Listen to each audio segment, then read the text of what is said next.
India have lost the opening test against Australia after recording their lowest score of 36 in test history. Australia के खिलाफ पहले test की दूसरी पारी में टीम इंडिया सिर्फ 39 रनों पर ही सिमट गई है। In Australia, where India have got all out for 36 runs in the second innings. This is India's lowest total ever in test history. Adelaide में मिली हार के बाद क्रिकेट पंडितों के अनुसार टीम इंडिया अपना सब कुछ खो चुकी थी। टीम इंडिया के पास अब कुछ नहीं बचा था। क्रिकेट पंडितों का एक अलग ग्रुप बन चुका था जिसका काम था टीम इंडिया को ट्रोल करना, टीम इंडिया का मजाक बनाना। जिस तरह उन्होंने लम्हा डाल के मारा है इसको, हिंदुस्तान को टीवी के ऊपर तो लगाया तो मैंने देखा 369 इंडिया कर चुका है, लेकिन वो 369 था नहीं, वो 36 for 9 था। अतुल भाई 15 रन के अंदर टॉप ऑर्डर फेल। आप अभी भी सर हिला रहे हैं। मैं यही पूछ रहा हूँ, इतना गुस्सा आ रहा है कि ये टीम कैसे ऐसा परफॉर्म कर सकती है। आज तो हमें पूछना पड़ेगा कि वाकई में इस मैच के हार का मुजरिम कौन है। पॉजिटिव इंटेंट नहीं दिखी और फिर इस बैटिंग लाइनअप की शायद पहुंच ही इतनी है कि आपको डिसअपॉइंट कर कईयों को टेक्निकल मसले हैं, कईयों की बैटिंग ही कोप नहीं कर सकती है क्वालिटी फास्ट बॉलिंग के खिलाफ। कुछ ऐसे ही मजाक, कुछ ऐसे ही मीम्स के बीच मेलबर्न में पलटवार होता है। सिडनी को ड्रॉ पर छोड़ दिया जाता है, लेकिन अब बारी थी कंगारुओं के घमंड यानी काबा की। एक ऐसे मैदान की जहां कंगारू पिछले 32 सालों से अपराजित अजेय थे और यहीं लिखी जानी थी सीरीज के आखिरी मैच की कहानी। टीम इंडिया काबा में दस्तक दे चुकी थी और टीम इंडिया के साथ दस्तक देती है टीम इंडिया की कई और मुश्किलें। तीसरे टेस्ट मैच के बाद अश्विन, बिहारी, जडेजा और जसप्रीत बाहर हो चुके थे। आधे से अधिक टीम इंडिया काबा पहुंचते पहुंचते घायल हो चुकी थी। टीम इंडिया का ड्रेसिंग रूम हॉस्पिटल रूम में तब्दील हो चुका था। आखिरी मैच के लिए टीम इंडिया के पास सिलेक्टेड प्लेयर नहीं बचे थे। अश्विन अपने इंजरी से जूझ रहे थे तो हनुमा को भी दर्द था। चोटिल प्लेयर्स की एक लंबी लिस्ट तैयार थी। कप्तान रहाणे के सामने एक के बाद एक कई चुनौतियां थी, लेकिन काबा अभी भी कंगारुओं का घमंड था और इस घमंड की वजह थी पिछले 32 सालों का वो दिल दहला देने वाला रिकॉर्ड जो कंगारुओं के वर्चस्व को स्थापित कर रहा था। कुछ ऐसे ही हालातों में टीम इंडिया के पास चुनौती थी सीरीज के आखिरी टेस्ट यानी काबा की। वक्त का आलम कुछ ऐसा था कि नेट बॉलर अब टीम इंडिया के मेन बॉलर बनने वाले थे। Brisbane test between India and Australia is underway. Two Indian players had made their debut in the final test. T. Natarajan and Washington Sundar received their test caps. और इन्हीं के दम पर वेदना था काबा का किला। नमस्कार, आप देख रहे हो द डॉक्यूमेंट्री का महा एपिसोड कहानी काबा की। सिडनी में लोहा ले चुकी टीम इंडिया अब तैयार थी कंगारुओं के घमंड यानी काबा के मैदान पर। दोनों टीमों के कप्तान अपने अलग अंदाज में थे। एक के जहन में काबा का घमंड था तो दूसरे के जहन में उस घमंड को तोड़ देने वाला एटीट्यूड।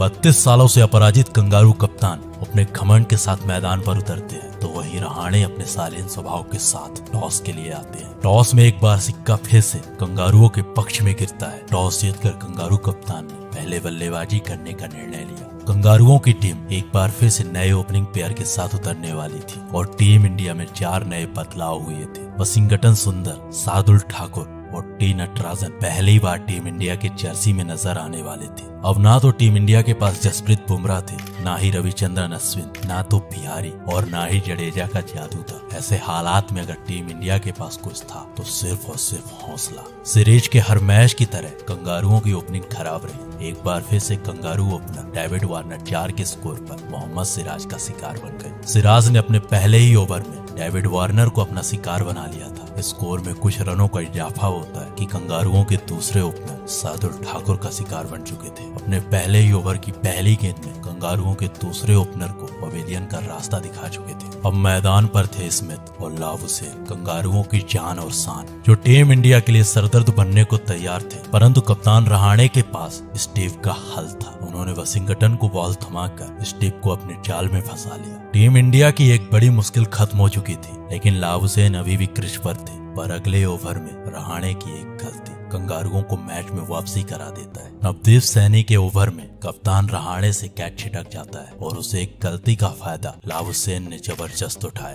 पहले अर्धशतक फिर शतक। लावुसेन ऐसे खेल रहे थे कि अब उनके पास गलती की कोई गुंजाइश नहीं थी। लावुसेन उसे एक गलती का भरपूर फायदा उठा रहे थे। जो स्कोर 93 पर 3 था वही स्कोर अब 200 पर 3 हो चुका था। लावुसेन ने इस सीरीज का पहला शतक जमाया। टीम इंडिया की ओर से डेब्यू करने वाले 3 में से 2 प्लेयर अपना काम कर चुके थे, लेकिन अब बारी थी तीसरे प्लेयर टी नटराजन की। नटराजन ने पहले वेड फिर लावुज़ेन को अपना शिकार बनाया।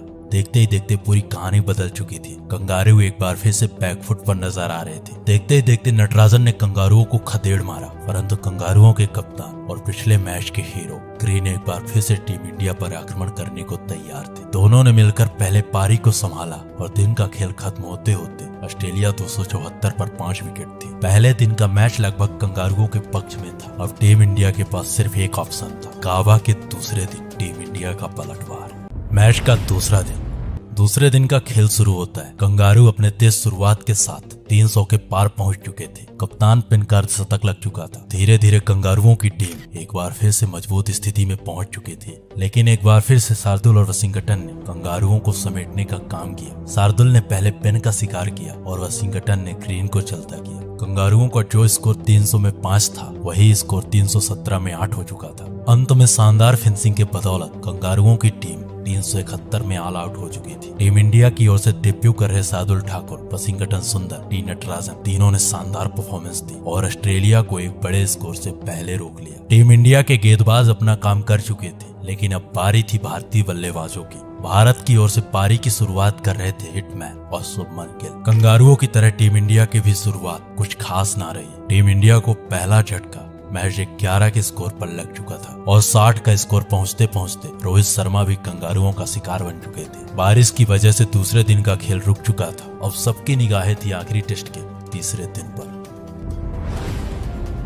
तीसरे दिन का खेल शुरू होता है। पुजारा और रहाणे टीम इंडिया को एक सधी हुई शुरुआत देते हैं। ये दोनों बल्लेबाज क्रीज पर सेट हो चुके थे, परंतु हेजलवुड ने टीम इंडिया की दीवार को ध्वस्त कर दिया। ये झटका टीम इंडिया के लिए बहुत बड़ा था, क्योंकि यही वो विकेट था जिसके पास कंगारुओं के हर प्रहार का जवाब था। अब ऐसे हालात में सवाल उठता है कि कंगारू गेंदबाजों का सामना कौन सा भारतीय बल्लेबाज करेगा। टीम इंडिया के स्कोर में कुछ रनों का इजाफा होता है कि 144 के स्कोर में टीम इंडिया ने अपने कप्तान को खो दिया। एक बार फिर से कंगारू गेंदबाजों के सामने टीम इंडिया की बल्लेबाजी फंसती हुई नजर आ रही थी, क्योंकि मयंक अग्रवाल भी कुछ खास ना कर सके और 161 के स्कोर में टीम इंडिया का साथ छोड़ देते। 161 रनों पर आधी टीम इंडिया पवेलियन में बैठी हुई थी। कंगारू गेंदबाज लगातार विकेट चटका रहे थे। भारतीय बल्लेबाजों के पास कंगारू गेंदबाजों का कोई उत्तर ना था। शुरुआत तो सभी अच्छा कर रहे थे, पर कोई भी बल्लेबाज उन गेंदबाजों के सामने टिकने का नाम नहीं ले रहा था। 186 के स्कोर पर ऋषभ पंत भी टीम इंडिया का साथ छोड़ चुके थे। कहानी अब पूरी तरह विपरीत हो चुकी थी। कंगारुओं का घमंड चरम पर था। टीम इंडिया के सर पर संकट के बादल मंडरा रहे थे। ऐसे हालात में टीम इंडिया के लिए पहली बार बल्लेबाजी कर रहे थे दो ऐसे बल्लेबाज जो सीरीज शुरू होने से पहले टीम इंडिया के साथ भी नहीं थे। टीम इंडिया का टॉप ऑर्डर पूरी तरह बिखर चुका था, परंतु शार्दुल और वाशिंगटन मेल का पत्थर बन चुके थे। जो स्कोर 186 पर 6 विकेट था, वही स्कोर 250 पर 6 था। दोनों खिलाड़ियों ने अपने अपने अंदाज में बल्लेबाजी करना प्रारंभ किया तो मैदान पर टीम इंडिया की वापसी साफ साफ दिख रही थी। दोनों युवा बल्लेबाज कंगारुओं के हर आक्रमण का जवाब दे रहे थे। दोनों के बीच 100 रनों की साझेदारी हो चुकी थी और दोनों बल्लेबाजों का अर्धशतक हो चुका था। टीम इंडिया अब कंगारुओं से महज 50 रन पीछे थी। लॉर्ड शार्दुल अपने लॉर्ड अंदाज में खेल रहे थे, लेकिन एक बड़े शॉट के चलते शार्दुल अपना विकेट खो चुके थे। परंतु वाशिंगटन का आक्रमण अभी भी जारी था। तीसरे दिन का खेल खत्म होते होते कंगारुओं के पास मैच 54 रनों की बढ़त थी और पूरी टीम इंडिया 336 रनों पर ऑल आउट हो चुकी थी। ये रहा टीम इंडिया का स्कोर कार्ड। तीसरे दिन के खेल में टीम इंडिया वापसी कर चुकी थी। अब मैच पूरी तरह बेहद रोमांचक स्थिति में पहुंच चुका था। वाशिंगटन और शार्दुल ने टीम इंडिया को एक मजबूत स्थिति में लाकर खड़ा कर दिया था। इस मैच को जीतने के लिए टीम इंडिया को सिर्फ 2 काम करने थे। पहले कंगारुओं को जल्द से जल्द ऑल आउट करके अपनी शानदार बल्लेबाजी करना था और इसके लिए टीम इंडिया पूरी तरह तैयार थी। मैच दोनों टीमों के लिए बराबर स्थिति पर था। टीम इंडिया भी अपना पलटवार कर चुकी थी। जवाब अब कंगारुओं को देना था। ऐसे हालात में अब इंतजार था चौथे दिन का। 3 दिनों का खेल खत्म हो चुका था। ना तो टीम इंडिया हार मानने को तैयार थी और ना ही कंगारू हारने को तैयार थे। दोनों टीमों के बीच एक जबरदस्त टक्कर हो रही थी। एक ऐसी टक्कर हो रही थी जिसका गवाह संपूर्ण विश्व होने वाला था। कावा का घमंड अपने चरम पर था। ऐसे हालात में कंगारू तैयार थे 32 सालों के घमंड को अजेय रखने के लिए, परंतु टीम इंडिया भी तैयार थी कंगारुओं के प्रतिरोध के लिए। गावा का मैदान युद्ध का मैदान बन चुका था। दोनों टीमें अपने वर्चस्व के लिए लड़ाई लड़ रही थी। मैच के आखिरी 2 दिन बचे थे। क्रिकेट के इतिहास में एक नया अध्याय जुड़ने वाला था, एक ऐसा अध्याय जो कंगारुओं का कलंक बनने वाला था। और इस अध्याय में अहम भूमिका होने वाली थी टीम इंडिया के युवा बल्लेबाज ऋषभ पंत, शुभमन गिल की। कंगारू एक शानदार शुरुआत के बाद एक बड़ी बढ़त की ओर बढ़ रहे थे। वशिंगटन और शार्दुल ने कंगारू ओपनर्स को अपना शिकार बनाया। एक अच्छी ओपनिंग के बाद कंगारू ओपनर्स आउट हो चुके थे। ऐसे में अब बारी तलाब हुसैन और स्टीव स्मिथ की। कंगारू अपने शानदार बल्लेबाजी से टीम इंडिया पर आक्रमण कर रहे थे और इस आक्रमण का जवाब देने के लिए टीम इंडिया से तैयार थी सिराज नाम की आंधी, एक ऐसी आंधी जिसने 5 कंगारुओं को अपना शिकार बना लिया और एक तरफा हो रहे मैच को टीम इंडिया की ओर मोड़ दिया। एक अच्छी शुरुआत के बाद सिराज ने एक के बाद एक 5 कंगारुओं का शिकार किया और बाकी बचा हुआ काम शार्दुल ठाकुर कर रहे थे। टीम इंडिया के सामने अब 329 रनों की बढ़त थी और वक्त था महज एक दिन का। ये चुनौती आसान नहीं होने वाली थी। एक तो गावा का मैदान, दूसरा टेस्ट क्रिकेट का 5वां दिन। ये खेल आसान नहीं होने वाला था। कंगारू मर मिटने को तैयार थे। उन्हें किसी भी हालात में पराजय स्वीकार नहीं थी। उन्हें हर हालात में जीत चाहिए थी और उसके लिए मदद करने वाली थी गावा की पिच। मैच शुरू होने से पहले कंगारुओं के कोच की ये मुस्कान इंडियन फैंस का दिल दहला रही थी। पिच की लंबी दरारें कंगारुओं का अभिमान बन चुकी थी। ऐसे हालात में कंगारू तैयार थे 32 सालों के घमंड को अजेय रखने के लिए। 329 रनों का पीछा करने उतरी टीम इंडिया मैच 18 के स्कोर पर अपना पहला विकेट खो देती। टीम इंडिया के हिटमैन अब टीम इंडिया का साथ छोड़ चुके थे, लेकिन पुजारा और गिल ने टीम इंडिया की पारी को आगे बढ़ाया। गिल अपने अंदाज में खेल रहे थे और पुजारा अपने अंदाज में। दिन का पहला सेशन खत्म हो चुका था। टीम इंडिया 83 रन बनाकर अपना एक विकेट खोती है। दूसरे सेशन में टीम इंडिया अपने एक रणनीति के साथ उतरती है। उसे ये मैच हर हालात में जीतना था। दूसरे सेशन की शुरुआत से ही कंगारू गेंदबाजों पर पुजारा और गिल टूट पड़ते हैं। दोनों के बीच 100 रनों की साझेदारी हो चुकी थी। इसी साझेदारी को तोड़ने के लिए कप्तान फिन ने नाथन लायन की सहायता ली। लायन ने अपने फिरकी में गिल को फंसा लिया, परंतु शुभमन का ये योगदान टीम इंडिया को उम्मीद दे चुका था। गिल के आउट हो जाने के बाद कप्तान रहाणे स्वयं क्रीज पर आते, लेकिन ज्यादा देर तक कमिंस का सामना न कर सके। एक छोर से विकेट पर विकेट गिर रहे थे, वहीं दूसरे छोर से पुजारा टीम इंडिया की दीवार बने हुए थे। टीम इंडिया की रणनीति साफ थी। वो इस मैच को हर हालात में जीतना चाहते थे। इसीलिए मैच से पहले ऋषभ पंत को बैटिंग के लिए भेजा जाता है। आखिरी दिन का दूसरा सेशन खत्म हो चुका था। टीम इंडिया के खाते में 183 रनों पर 3 विकेट थे। ऋषभ पंत और पुजारा अभी भी बल्लेबाजी कर रहे थे। दिन का दूसरा सेशन पूरी तरह टीम इंडिया के नाम रहा। इस सेशन में टीम इंडिया ने महज 25 ओवर में 100 रन बना डाले। अब टीम इंडिया को जीतने के लिए 145 रनों की जरूरत थी। तीसरा और आखिरी सेशन प्रारंभ हो चुका था। 37 ओवर्स का खेल बाकी था और टीम इंडिया के खाते में 7 विकेट थे। ऋषभ पंत को जिस काम के लिए भेजा गया था, वो अपने अंदाज में उस काम को बखूबी निभा रहे थे। पंत के आक्रमण से कंगारू गेंदबाज बेबस नजर आ रहे थे। टीम इंडिया का स्कोर 228 रन हो चुका था। अब जीत के लिए जरूरत थी महज 100 रनों की। ऋषभ के आक्रमण से कंगारुओं के होश उड़ चुके थे। पुजारा का डिफेंस टीम इंडिया के काम आ रहा था, लेकिन पैट कमिंग्स ने एक बार फिर से पुजारा को अपना शिकार बनाया। पैट के इस आक्रमण से टीम इंडिया में खलबली मच चुकी थी, लेकिन पंत कंगारुओं को कहां बख्शने वाले थे। वो अपने उसी अंदाज में कंगारुओं के खिलाफ आक्रमण कर रहे थे, जिस अंदाज के लिए पंत जाने जाते हैं।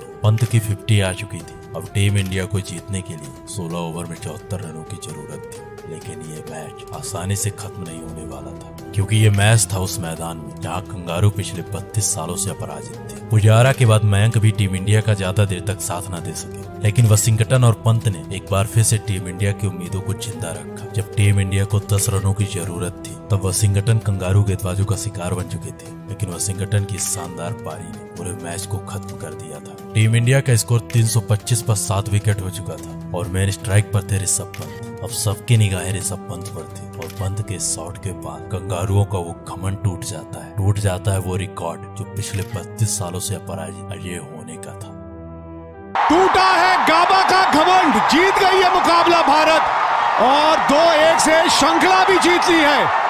बॉर्डर गावस्कर ट्रॉफी जाएगी गावस्कर के देश। ले जाएंगे ये ट्रॉफी इंडिया वाले ले जाएंगे और रह जाएंगे ऑस्ट्रेलिया वाले देखते रह जाएंगे। Never ever underestimate the Indians. I mean, भारतीय क्रिकेट टीम ने ऑस्ट्रेलिया में अजिंक्य रहाणे की कप्तानी में आज इतिहास रचा। ब्रिस्बेन में खेले गए चौथे टेस्ट में टीम इंडिया ने ऑस्ट्रेलिया को 3 विकेट से मात देकर टेस्ट सीरीज 2-1 से जीत ली है। कंगारुओं का घमंड टूट चुका था। कंगारुओं का सर अब नीचे हो चुका था। टीम इंडिया गावा का गढ़ जीत चुकी थी। एक कहानी थी उस एक सीरीज की जहां टीम इंडिया को 36 ऑल आउट होने का कलंक लगता है, फिर एक ऐसा पलटवार होता है जिसका गवाह इतिहास बन जाता है। कुछ क्रिकेट पंडितों के अनुसार यह सीरीज क्रिकेट इतिहास की सबसे बेहतरीन सीरीजों में से एक थी। आपको क्या लगता है? नीचे कमेंट बॉक्स पर जरूर बताइए। अगर आपको हमारी आवाज, हमारे ये वीडियोस पसंद आ रहे हैं तो हमारे चैनल को सब्सक्राइब करिए और नीचे कमेंट बॉक्स पर जरूर बताइएगा कि नेक्स्ट वीडियो हम किस सीरीज पर लेकर आए।